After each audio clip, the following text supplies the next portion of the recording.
What people have said to us about you, you're a serial liar, you're a psychopath. You think you're smarter than everybody else. You're brutal. You're capable of acts of appalling savagery. You're a murderer. When you get in there, she'll try and manipulate you, but she's a cold-blooded killer. That's what they say about you. How does that make you feel? I just feel that people don't know me.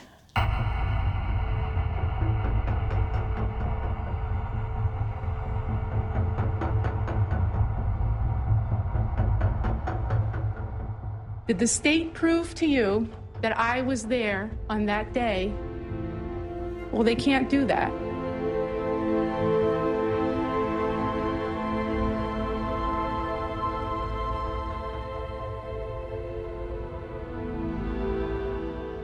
To brutally beat and stab Anna Lisa the way that she did and watch her die, and then to attack someone like she did her husband, takes a unique personality.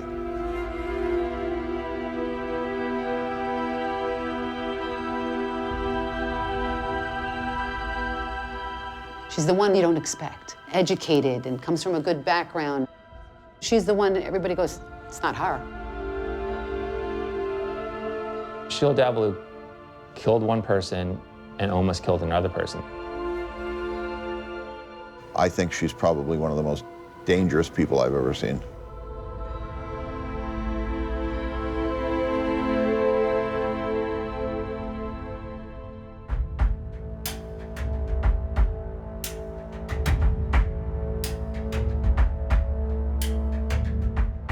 The crime scene is about half a mile from here, right? Yes, yes. But what strikes me immediately, it's just so peaceful. On that day, the complex was filled with landscapers, FedEx, UPS, deliveries. A lot of busy people, Yes, right? cleaning people, yes. Which is easy to mingle in if you want to just keep incognito. On November the 8th, 2002, Anna Lisa Raymundo, a rising star in the pharmaceutical industry, chose to work from home. Hello? Yes, hello. I think the guy is attacked my neighbor. You think someone attacked your neighbor? That decision would cost Anna Lisa her life. Okay, can you tell me what the guy looks like? What does he look like? Homicide detective Greg Holt was one of the first on the scene. Right here, this is where it all happened. So that stairwell over there, that leads up to Anna Lisa's apartment, right? Correct. The responding officer, he was a 20-year veteran, had been to several homicide shooting scenes prior, and that never left him, with the multiple stabs and even a stab in the face. Just talk me through what you think happened in the events leading up to Anna Lisa's death. I think Davalloo went into work that morning because she had to determine if Anna Lisa was going to work at home or here. And when she determined that Anna Lisa was working for home, that was the perfect opportunity. So she came in through the unmanned security gate, parked somewhere in the parking lot. I think she walked right up, knocked on Anna Lisa's door. Once she got in, I envisioned Davalloo slammed that door and the blitz attack was on. Anna Lisa literally fought for her life. She was a small woman, but she was in very good shape. Plants were turned over, furniture was turned over, and you could tell that they had gone around in a circle in that foyer. She was stabbed all over, and ultimately, Anna Lisa sustained a cranial injury, probably from a dumbbell that we found in the foyer that Anna Lisa used for workout. This was targeted, total, brutal rage. You've never quite got over this case, have you? I mean, this lived with you for a long time, and it lives with you now. This will be the one that cops say they'll always remember. This is the one for me. At the time of the murder, Sheila Davalloo also worked in the pharmaceutical industry. Highly educated, and earning a six-figure salary, she lived in an affluent area of New York State. She seemed an unlikely murderer. But of all the women I've interviewed in this series, Sheila Davalloo is the most dangerous. I have been granted 1 hour with her inside Bedford Hills Maximum Security Prison. You've never given an interview, and you've been here 15 years now. Why have you now decided to talk? I haven't given one before because I felt that it really never served any purpose, because my battle is in the court, is with the law. That's where my focus has always been and still is. As we sit here, you're in the middle of a 25-year sentence for the attempted murder of your husband. The moment that finishes, you then commence a 50-year sentence for the murder of a young woman. You maintain that you're completely innocent, don't you, of everything? No, that's absolutely not right. What do you admit to in terms of guilt? I'm far from innocent. However,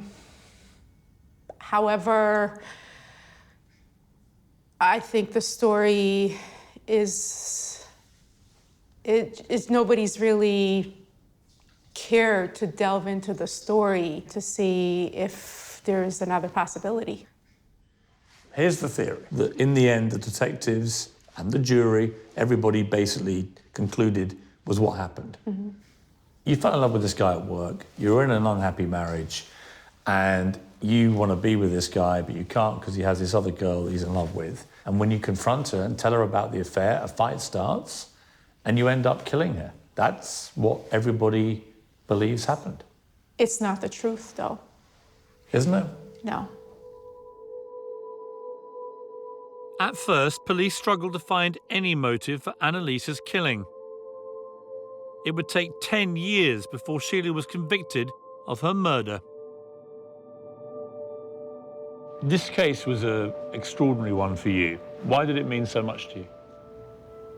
When we sat down with Dr. and Mrs. Raymundo for the first time, I looked over and Mrs. Raymundo is looking at me, and she trusted us with this investigation of her daughter's brutal killing.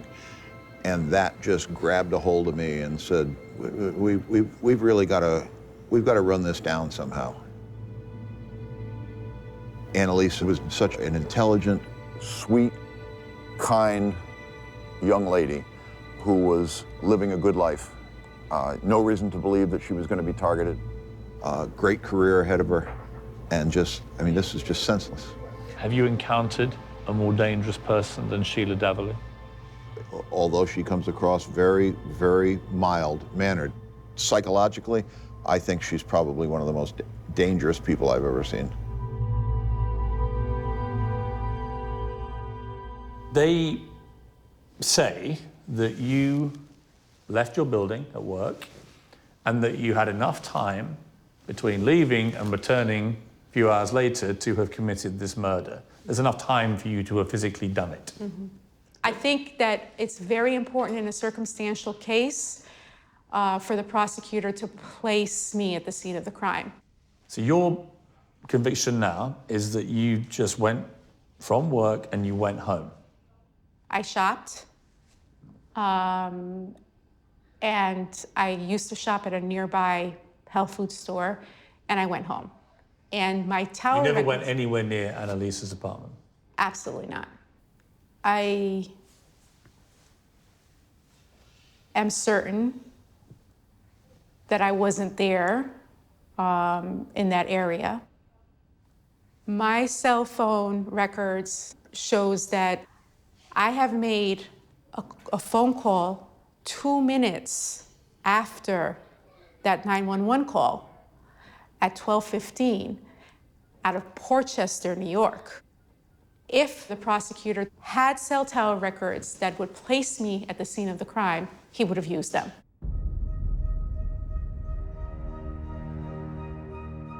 Cell tower records were never used at trial to place Sheila in Anna Lisa's apartment.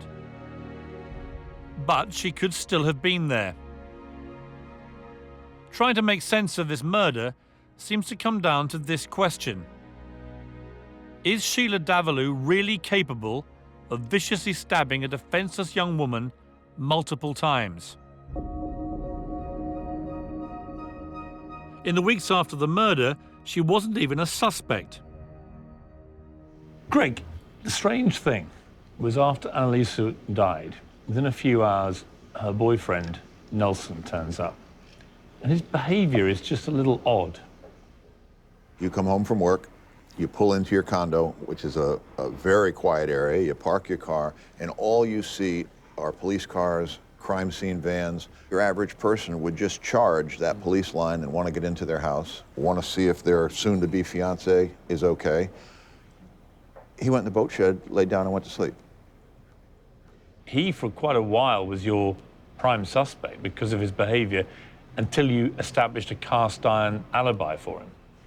Correct. Once you ruled out Nelson, you really hit a bit of a wall because there's no obvious suspect after that, right? We had absolutely nothing. Then comes this breakthrough, this extraordinary breakthrough, Yep. which involves a completely different crime, way away from Stanford. Tell me about the breakthrough. I was home, and I get a phone call from one of the sergeants in major crimes. And he said, Greg, suit up and come on in. I'll never forget it. Quote, Anna Lisa's breaking wide open. 20 miles from the site of Anna Lisa's murder, a man had been found in a hospital car park with multiple stab wounds. This attack, seemingly unrelated to Anna Lisa's, eventually led police to a vital piece of evidence connecting the two cases. Within 1 hour, detectives had a suspect for the man's stabbing. His wife, Sheila Davalloo.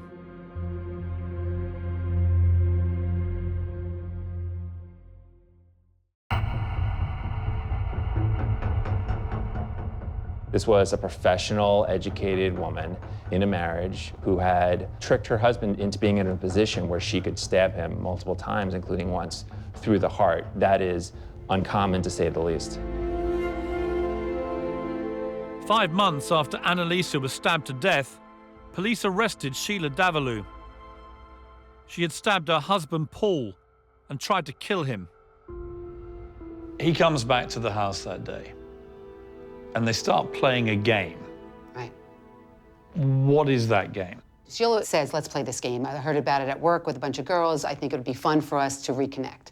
So Paul does anything because he sees his marriage a little bit starting to part. So she says the idea is we'll use handcuffs. We'll handcuff each other. And so Sheila starts. She's handcuffed. Paul handcuffs her to the chair and blindfolds her. And he's supposed to get items throughout the home, and she's supposed to guess what they are. And that's what they do. He rubs them on her face or on her stomach, and she's supposed to say, you know, the dog collar. And so that was the game that they were playing. Jill, I'm not here to judge you, okay? I'm not at all. I just want to. No, I mean, you think I did it. Well, I think something went wrong, yeah. I'm not Something saying. went terribly wrong, but I didn't.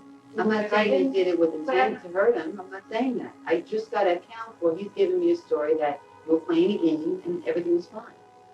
And then he gets hurt. Now, what you can understand an accident happening, he's blindfolded, he said, you know, something went wrong, and, you know, but I'm trying to understand the second stab wound, which I know didn't occur at the same time the first one did. And I know he didn't do it to himself because it wasn't possible, that it was possible for him to do it to himself. Tell me about Paul. What kind of relationship did you have with him? You were with him for years before you got married. Paul and I had a very weird relationship. This is the part where I think through tacit agreement or collusion, we had decided to not discuss at all because it's very embarrassing. And You played games. yes. It's not that embarrassing. A lot of married couples do that. Oh, I don't know. Yeah, I don't think it's as uncommon as you think. It's uncommon from what I've heard in terms of, you know, owning handcuffs and. It's not. Okay. Piers, if you say so. Well, it's not something you want to mention in a court of law, I think. All right, did you say anything suggestive or anything like that to your wife? No. While you were doing this? Did you ever slip any item underneath your clothes or anything like that? No. At that point of our marriage, we weren't even romantic anymore, so there was no sexual aspect to the game at all. The first part of the interview that I did with Sheila, she was under the impression that Paul had died. She didn't know he had survived. We kind of let her think that he didn't make it to surgery. I think she thought she would tell us a story, Paul didn't make it, and we would never be none the wiser. What position did she take up on? She was sitting on my midsection, pretty much right on my chest area. My legs kind of underneath her. Mm-hmm. And she actually touched the item to my face. I couldn't identify what it was. All of a sudden, I felt like a large thrust on my chest. It felt like a heavy weight was dropped on my chest. He's very strong. I know, I understand that, but upper body wouldn't have been able to come in. You're sitting on top of him. Yeah. So if he's handcuffed, but his chest was. He got up enough for the chest was fitting tonight. Because I was still holding him. So he was laying on the floor handcuffed. I can't lift my upper body other than handcuffed. Oh, yeah, he did. He lifted his whole body and the chair and got up at work. He did. And she stabbed him. She stabbed him. And then while he's kind of trying to, get his bearings, because he was just stabbed, he feels an even heavier thrust to his chest. She said, "Oh my God, I think I hurt you, you're bleeding." And I started to get winded, I started to sweat a little bit.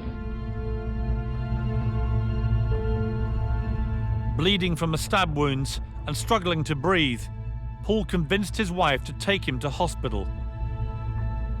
But it appeared that Sheila had no intention of seeking medical help. She exited the car, came around to the rear driver's side door. As she's moving my foot, I see her face, like with an angry expression, and she lunges at me. You looked at her face and you saw what kind of expression? Like a distressed, angry type look. I didn't see the knife at that point, but I felt a sharp jab into my chest, and then when she recoiled, I saw the knife. And what happened? He starts screaming, and he realizes that he has to fight for his life, and he gets the knife away from her so she can't get it back, and he starts telling people, help, help, and finally people do come, and she jumps in the car and takes off. You drive to the back, and Paul's in the back seat of the car. You then open the back door, and you stab him again. That's not part of any game now. No. Why did you stab him again? We had another altercation there, and we had a lot of words, and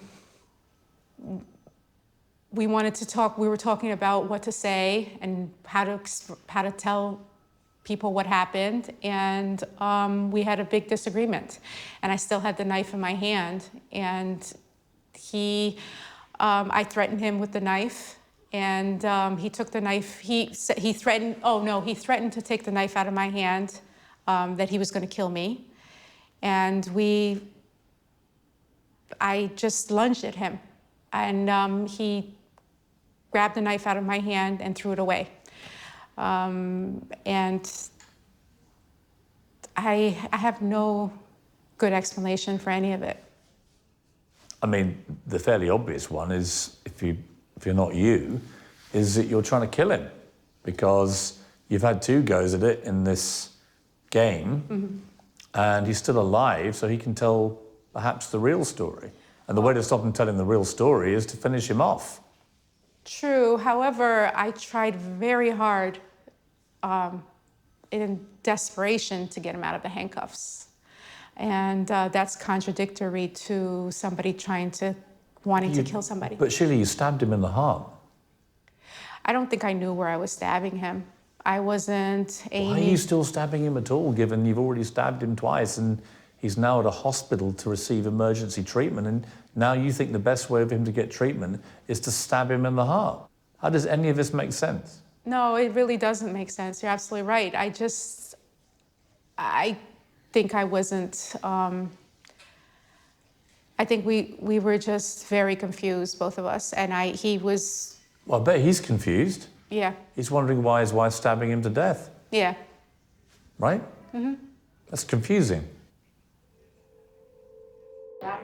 Well, none of this makes sense, so we can't go by that. I mean, if None of you're your saying I actions- stabbed him twice in the house and then the third time in the hospital, why wouldn't I stab him the third time in the house? Why would you stab him at all? Well, You know what I mean? Let's not get that. I mean, we have no problems at all. The evidence from the very beginning was overwhelming that she had stabbed Paul and almost killed him. You stab someone in the heart, it actually nicks the heart, that's a very precise act. And the fact that he was immobile and she stabbed him in that area 3 times, one time nicking the heart, that's a very precise act that really shows intent to kill, because there's no other intent that's consistent with stabbing someone in the heart. She doesn't appear like someone who would be a threat. She's not a physically imposing person. She speaks in a very educated way, and she doesn't come off as the type of person who would be capable of extreme violence, which she clearly was when we looked at the evidence.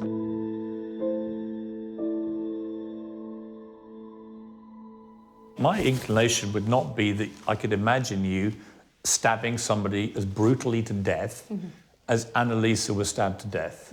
Just doesn't seem like you would do that. But then I know about what you did to Paul. I think that plays, you're absolutely right, I think that plays... But why wouldn't it play into anybody's mind that you are clearly capable of committing an act of savagery involving a knife? He had used it earlier. On you? Yes. He'd used a knife on you? Yes. How?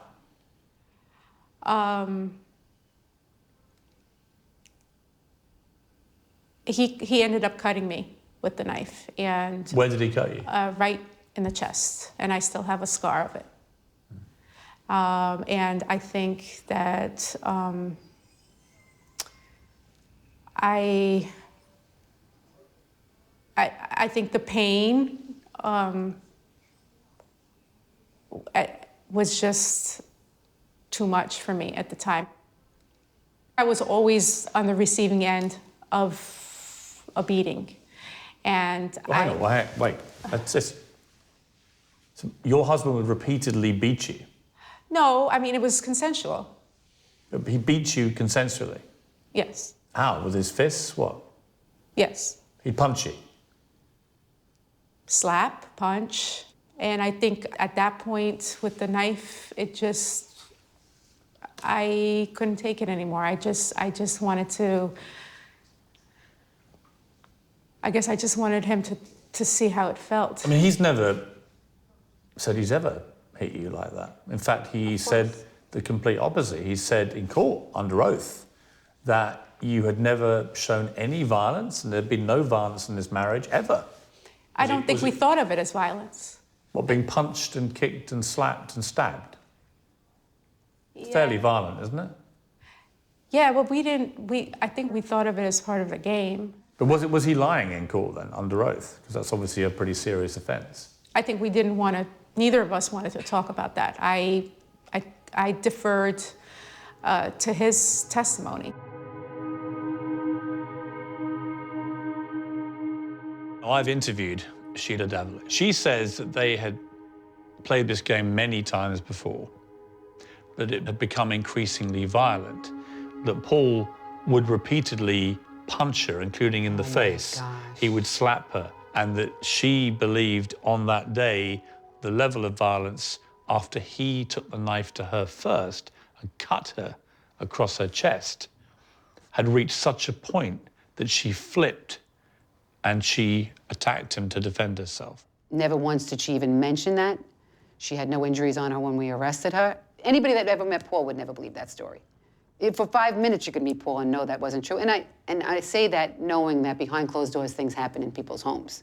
If you could put a gun to Paul's head, he probably wouldn't punch her in the face. Paul's just not that type of person. Not a violent man. Not at all. She thinks she's truly gonna fool us all. The crucial moment of detective work by you, you find her phone. What does it have on it that rings alarm bells to you? The last call on her phone was to Nelson Sessler. Well, actually, it just said Nelson. We didn't know who he was at the time. It just said a call to Nelson. So you're immediately curious. Yeah, because I'm nosy.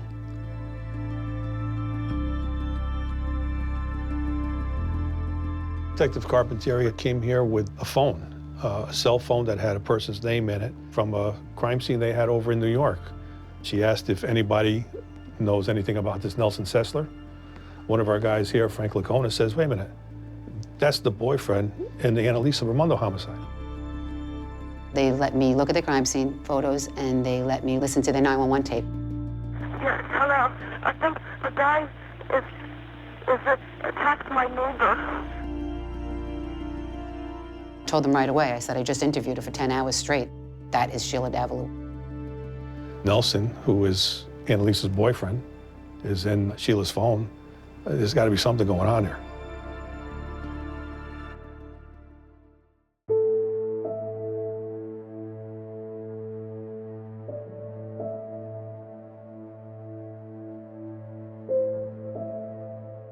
Well, I believe Sheila probably decided, I want to be with Sessler. And she went to the house and confronted Anna Lisa, and things got out of hand. And she had the knife with her or something. She used whatever she could. There were dumbbells there. There was, like I said, it was a brutal scene. A lot of things, blood all over, and did what she did and left. The big breakthrough in this case, as far as the police are concerned, comes when you are arrested in connection with what happened with Paul, and there's a detective who picks up your phone and sees that you called this guy Nelson. Mm-hmm. And they confront Nelson, and eventually he concedes that he'd been having a relationship with you. My relationship with Nelson was very much an affair, but I think in my defense, Paul and I had already started talking about divorce because we had grown apart way before I had met Nelson. You really like this guy, right? I mean, you fall for Nelson. I mean, I didn't see it that way. I didn't see falling for him. I think we weren't.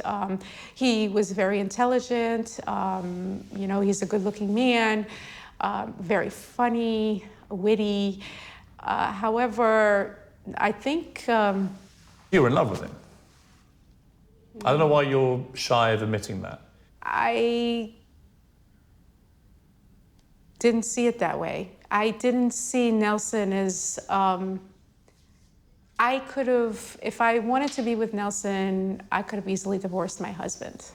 Well, except Nelson's with Anna Lisa. True. You can only be with him if she's not on the scene. How do you categorize Sheila Davalloo? She's very calculating and manipulative. She can use people to get what she wants. So when Sheila Davalloo looks me in the eye and says, it was nothing really important, I wasn't in love with him, certainly wasn't obsessed with him. Her obsession was extreme, to the point where she was Googling every street name, Nelson. She went to see a doctor, a psychiatrist, in September, months before Anna Lisa was killed, because of her obsession. I mean, she was listening to all his voicemails at work. Nelson Sessler would be on a plane to Vegas, and all of a sudden, Sheila Davalloo was sitting next to him. And she's like, how did we end up on the same plane? Sheila was now the prime suspect in Anna Lisa's murder, but detectives in Connecticut still had no hard evidence, until a sample of her DNA was taken when she was arrested for stabbing her husband. The real meat on the bone came with the tiny piece of blood DNA sample that you found on this tap. Correct. At Anna Lisa's home. Tell me about that. Tom called me one day and said, Greg, are you going to be home? Can I come over? And I said, oh, of course you can come over. And he knocked on the door, and he looked at me, and I'm, what, Tom? He goes, I'll never forget this. He goes, we got her, quote unquote. And I said, what? He goes, the DNA came back and it's Sheila's. That was overwhelming. Are you 99.9% certain that that was her DNA, or are you 100% certain? 100% certain, absolutely. There's no question in my mind. When someone is utilizing a knife in an attack, it's very common as you stab and you get blood on your hand for that hand to slip down the knife and you cut yourself. I know she cut herself there. Then she went into the bathroom to at least clean up so I can get out of here in broad daylight. But I'm sure that she had blood. I'm sure she was disheveled. I'm sure that, Anna Lisa had pulled her hair. I mean, this was a drastic fight. I'm sure that she was the perpetrator in this crime. She was there, she was injured, she bled in that sink. There was still work to be done, but we knew we now had our perp. The obvious question, and it was one that the jury found overwhelming in terms of evidence, how could your DNA be anywhere near Anna Lisa's apartment if you had only been there once before? How do you explain it? I think it was the summer before, so... But way too long for DNA to exist. Way too long, you're absolutely right. You accept that? You accept it's way too long? You accept it couldn't have been from when you went there to the housewarming, right? Right. In fact, I've never been in that bathroom before. Right, so you've never been in the bathroom. Right. You'd been to the apartment once for a housewarming, but way before the time that any DNA could have been. Right, so you accept that? Yes. So how do you explain that your DNA is on that bathroom tap? Of the 50 or so sealed pieces of evidence, only one piece of evidence left the crime lab. And that one piece of evidence happened to be the sink candle that left the crime lab and was resubmitted to the crime lab. And I've been trying to, rack my brain and try to figure out why. Even if you buy into your theory that there was somehow some deliberate tampering to frame you, here's what I can't work out. You were not a suspect. It was a long time before anybody ever raised your name in connection with what had happened. If they had the DNA, and if it was conclusive, they didn't come forward with the arrest warrant until 5 years after. They didn't want to rush it from their point of view. I just know what they say. You were doing a 25-year sentence. They had plenty of time, and they decided to arrest you when they felt they had the evidence they needed. And it was pretty compelling to a jury. The other thing that was compelling was the 911 call that was made after Anna Lisa was killed.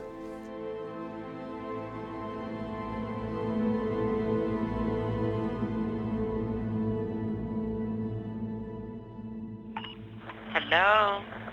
Yes, hello. I think the guy is attacked my neighbor. You think someone attacked your neighbor? Yes, yes.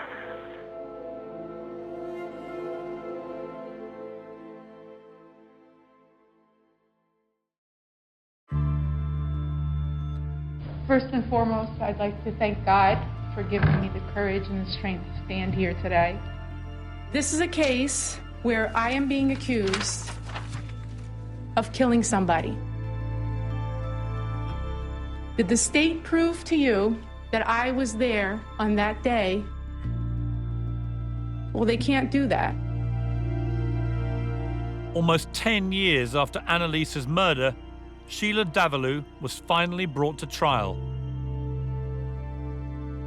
She faced the possibility of a life behind bars.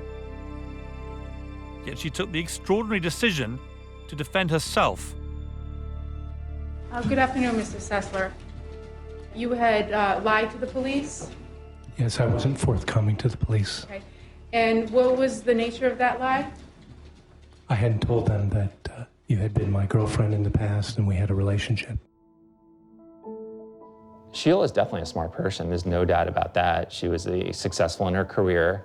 She was able to plan out horrendous acts, but she was able to plan them out in a logical fashion and for a while get away with one murder and almost get away with what was almost another murder. I'm pretty sure that she thought this was her best shot, but it is always a terrible decision to defend yourself in court. She did seem like a normal, she was sympathetic, yeah, she was smiling, very polite, well presented in court. dressed humbly. You're sitting there being presented with this evidence of a brutal crime, bloody pictures, all kinds of biological evidence, that kind of thing. And then you turn to look at somebody who's talking in the courtroom, and it becomes hard to tie those two together. It's hard to think that anybody that you would ever talk to or listen to would be capable of something like that, who's there in the same room as you. Hello? Yes, hello. I think the guy is attacked my neighbor. You think someone attacked your neighbor? Yes, yes. We heard the 911 call early during the trial, and then every day is huge amount of information to retain. So at the end of the trial, we wanted to hear this recording again. I saw a guy go into her apartment. He was in there and he attacked her. I heard yelling, Hello?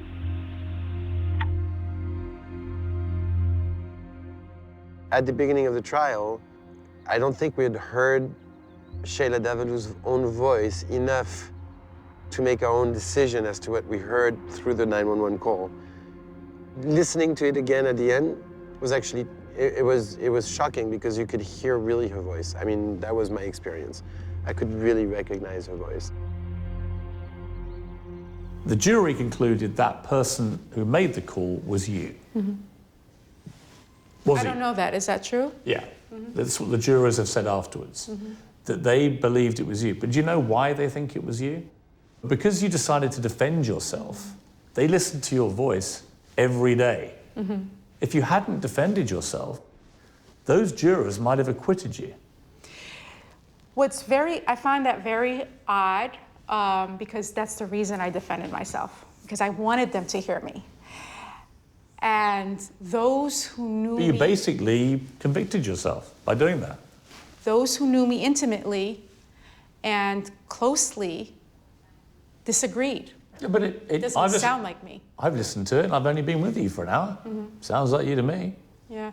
Well, I think my husband, who was the closest person to me, said that it could be her trying to disguise her voice. That's odd. I think. Well, not really. I mean, if you've just killed somebody and you're trying to build an alibi, But that's you would conjecture. disguise. You would, of course. But Yeah. we're not in court now. It's just me and you. Right. I think that if you're saying that it could be her, you're not decisively saying it is her. And that's very odd for somebody's husband not to be able to pinpoint his own wife as the caller. He's not defending me. Well, he couldn't be sure, he said. And you are sure. I'm not sure. I just said it sounds like you. Right. I think that's. I think the DNA evidence is compelling. Right. I think the 911 call sounds like you. And I believe you tried to kill your husband. But you divorce a husband. You know, I am the breadwinner. I'm supporting my husband. I have the higher income. He's living in my house. I didn't have to get rid of him. I could have divorced him. It would have been cheaper. It would have been easier. I gained nothing by killing Paul. I think what I saw above everything else is she seemed to be somebody who thought she was smarter than everybody else around her. She thought she knew better, and that came out when she was defending herself. It fit a consistent pattern that she was having an affair and she eliminated the fiance of the man she liked and then tried to kill her husband. She tried to get rid of both people that were standing in the way of her being with Nelson Sessler.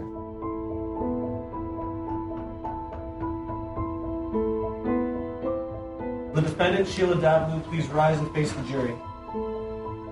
What say you, Mr. Foreperson? Is she guilty or not guilty? Guilty.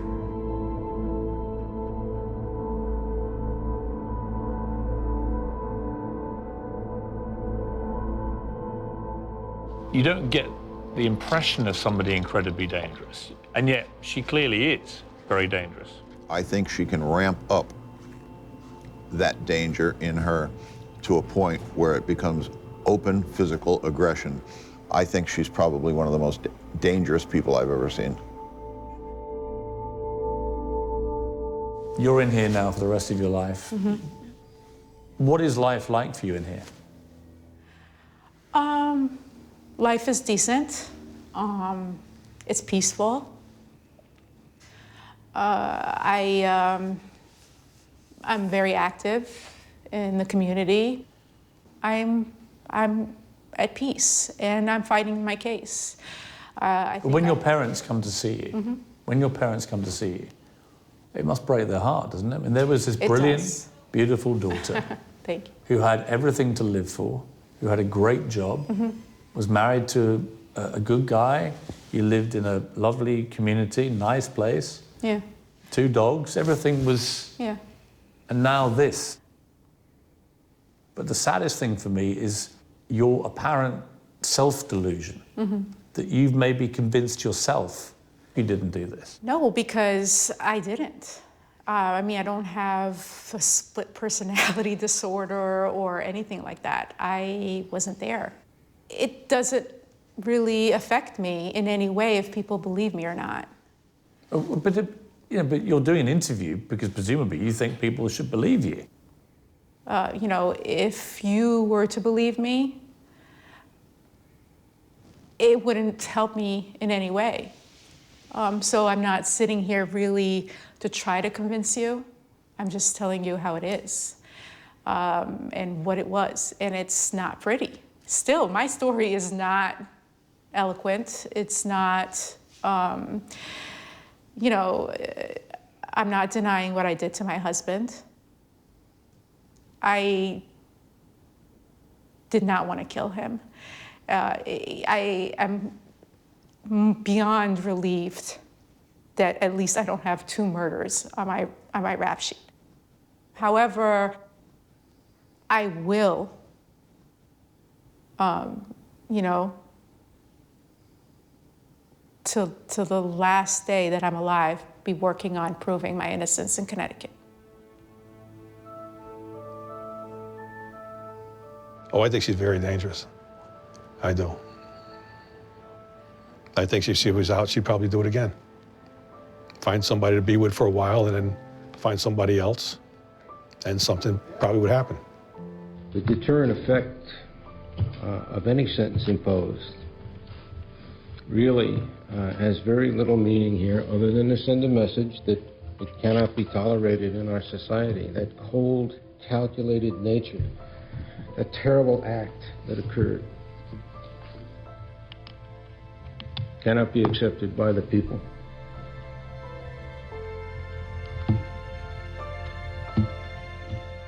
You know, I'm hoping for the best. I'm still very hopeful, and I feel positive still.